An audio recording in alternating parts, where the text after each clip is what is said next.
ইরানের মাটিতে টানা ৮ দিন ধরে হামলা চালাচ্ছে যুক্তরাষ্ট্র। আর হামলা চালিয়ে নিজেদের বিপদ ডেকে এনেছে ট্রাম্প প্রশাসন। সামনে যুক্তরাষ্ট্রের আরও খারাপ সময় আসছে বলে জানিয়েছেন মার্কিন রাষ্ট্রদূত রায়ান ক্রোকার।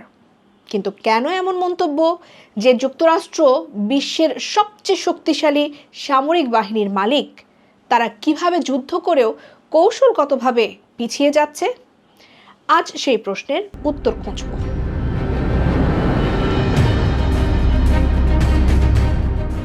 প্রথম কারণ, সামরিক বিজয় মানেই কৌশলগত বিজয় নয়।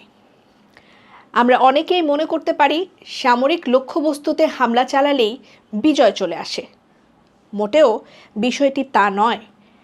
শুরুতে ৬০ দিনের সমঝোতা স্মারকের মাধ্যমে ইরানের সাথে একটি চুক্তিতে যেতে পারত যুক্তরাষ্ট্র, কিন্তু নতুন করে হামলার পর আজ সেই সুযোগ কমেছে। মার্কিন প্রেসিডেন্ট ডোনাল্ড ট্রাম্প তার বিশ্বাসযোগ্যতা হারিয়েছেন। সামরিক বাহিনী দিয়ে তিনি ইরানের বিভিন্ন প্রদেশে হামলা চালাতে পারেন, কিন্তু ইরান সরকার বা দেশটির মানুষের কাছে গ্রহণযোগ্যতা পাবে না। আর আলোচনার পথও সংকীর্ণ হয়ে গেছে। এতে যুদ্ধে এগিয়ে যাওয়ার চেয়ে পিছিয়ে গেছে যুক্তরাষ্ট্র।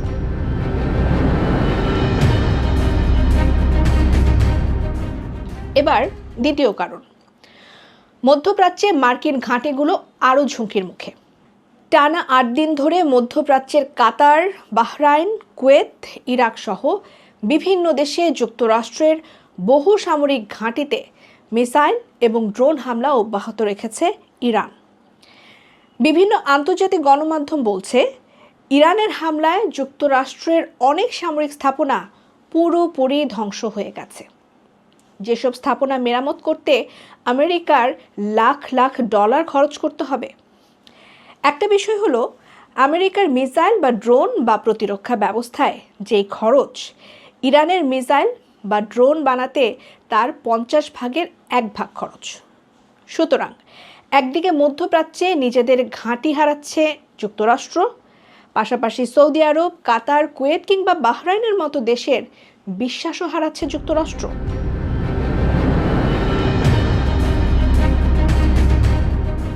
তৃতীয় কারণ, দীর্ঘমেয়াদী যুদ্ধের আশঙ্কা। বিশ্লেষকদের মতে নতুন করে ইরান যুক্তরাষ্ট্রের যুদ্ধ দ্রুত শেষ হওয়ার কোনো সম্ভাবনা নেই। ওয়াশিংটন পোস্টের বিশ্লেষণে বলা হয়েছে, মোজতবা খামেনির নেতৃত্বে ইরান আগের চেয়ে শক্তিশালী অবস্থানে আছে। কয়েক মাসের যুদ্ধবিরতিতে ইরান প্রায় 3 গুণ মিসাইল ও ড্রোন উৎপাদন বাড়িয়েছে। নতুন যুদ্ধে ইরান আরও শক্তিশালী বাহিনী প্রস্তুত করছে। তাই ইরানকে মোকাবেলা করা যুক্তরাষ্ট্রের জন্য অত্যন্ত কঠিন। দুই পক্ষের পাল্টাপাল্টি হামলা চলবে।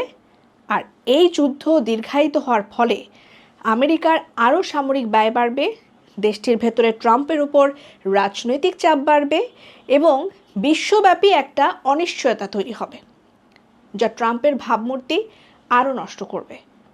বারবার প্রতিশ্রুতি ভাঙায় এমনিতেই ট্রাম্পের ওপর কারো আস্থা নেই। যুদ্ধ দীর্ঘায়িত হলে, বৈশ্বিক সংকট বাড়লে ট্রাম্পকে মানুষ আরও ঘৃণা করবে।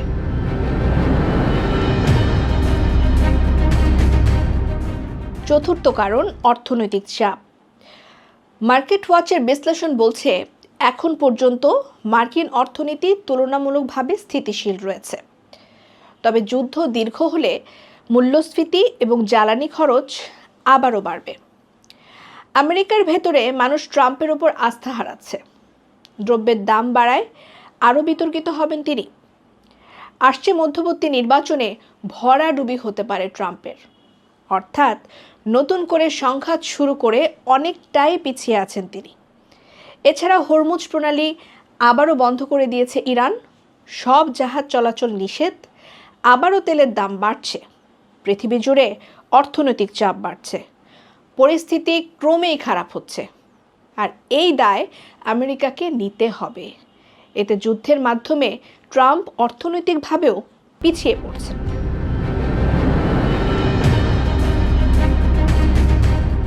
এবার আসি পঞ্চম কারণে, যুক্তরাষ্ট্রের বৈশ্বিক আধিপত্য কমে যাওয়া। যুক্তরাষ্ট্রকে শুধু মধ্যপ্রাচ্য নয়, ইউক্রেন, ইন্দো প্যাসিফিক, চীনের উত্থান, রাশিয়ার সঙ্গে প্রতিযোগিতা, সবগুলো ফ্রন্টেই ব্যস্ত থাকতে হয়। কিন্তু ইরানের সাথে যুদ্ধে এগিয়ে থাকার জন্য আমেরিকা বা ট্রাম্প প্রশাসন মধ্যপ্রাচ্যে প্রচুর ব্যয় বাড়াচ্ছে। এর মধ্যে সৌদি আরবের কাছে প্রায় $200 কোটি অস্ত্র বিক্রি করেছে। ইউক্রেনকে অস্ত্র দিতে হচ্ছে, ইসরায়েলকে অস্ত্র দিতে হয়। এসব মেটাতে গিয়ে হিমশিম খাবে ট্রাম্প প্রশাসন, কেননা নতুন করে যুদ্ধে আমেরিকার সব মনোযোগ এখন ইরানের দিকে। আর এই সুযোগে রাশিয়া ও চীন তাদের কৌশলগত সুবিধা বাড়াচ্ছে। বিশ্বে আমেরিকার আধিপত্য কমে যাওয়ার ঝুঁকি তৈরি হচ্ছে। অর্থাৎ ইরান যুদ্ধে বিজয়ী হতে গিয়ে আমেরিকা অন্যদিকে নিয়ন্ত্রণ হারাবে, আমও যাবে, ছালাও যাবে।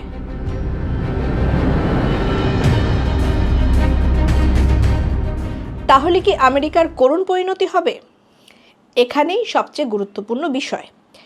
মার্কিন প্রশাসন বরাবরই দাবি করছে সামরিক অভিযান ইরানের সক্ষমতা দুর্বল করছে এবং যুক্তরাষ্ট্রের নিরাপত্তা আরও শক্তিশালী করছে। কিন্তু আসলেই কি তাই? যুদ্ধে তাৎক্ষণিক সাফল্য পেলেও দীর্ঘমেয়াদে আমেরিকার বিশাল ক্ষতি হচ্ছে। সামরিক, অর্থনৈতিক, রাজনৈতিক এবং বৈশ্বিক প্রভাব সব দিক থেকেই আমেরিকা পিছিয়ে যাচ্ছে। আর ইরান যেহেতু যুদ্ধ চালিয়ে নেওয়ার ক্ষমতা রাখে, তাই এই যুদ্ধ দীর্ঘায়িত হলে আমেরিকা আরও খারাপের দিকে যাবে এবং কৌশলগত পরাজয় হবে। বিশ্লেষকরা বলছেন, আমেরিকার সামরিক বিজয় সবকিছু না। সামগ্রিক কৌশলগত বিজয় ছাড়া টিকে থাকা মুশকিল। হরমুজ প্রণালীর নিয়ন্ত্রণ হারিয়ে যুক্তরাষ্ট্র তা হাড়ে হাড়ে টের পাচ্ছে। সামনে আরও অনেক খেলা বাকি। ট্রাম্পের করুণ পরাজয়ের ইঙ্গিত দিচ্ছেন রাজনৈতিক বিশ্লেষকরা। বাকিটা শুধু সময়ের ব্যাপার।